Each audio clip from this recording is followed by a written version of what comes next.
বসছেন, এটা কে বসাইছে?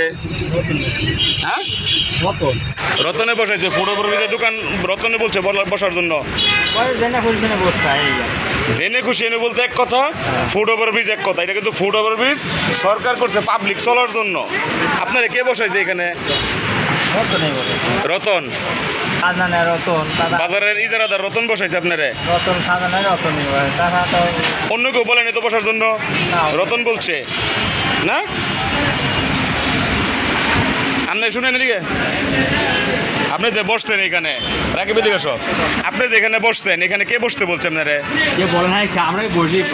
কেন বসেন? এটা তো রুট, এটা হলো পাবলিক চলার জায়গা। আমার কথা শুনেন, এটা পাবলিক চলার জন্য সরকার করছে।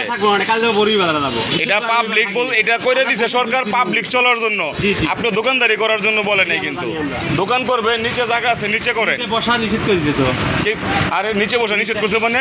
আপনি ফুটপাতে বসে নিষেধ করবেন, রাস্তায় বলতে পুলিশ নিষেধ করবে? রাস্তায় গিয়ে দোকান বসানো রাইট? আপনারা এখানে দোকান বসাইছেন, পাবলিক গিয়া বলে কি বিএনপি। আমার কথা শুনেন, পাবলিক বলে বিএনপির লোক ফুড ওভারব্রিজ ভাড়া দিয়ে খায়। এটা কি সত্য? আপনার কাছ থেকে কোনোদিন কোনো বিএনপি লোকে 10 টাকা নিচ্ছে?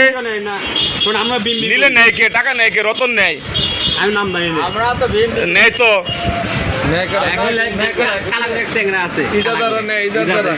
ইজারাদার নেই তো, তার নামই রতন। ঠিক আছে, এখানে দোকান বসবেন না। আচ্ছা ঠিক আছে, ঠিক আছে।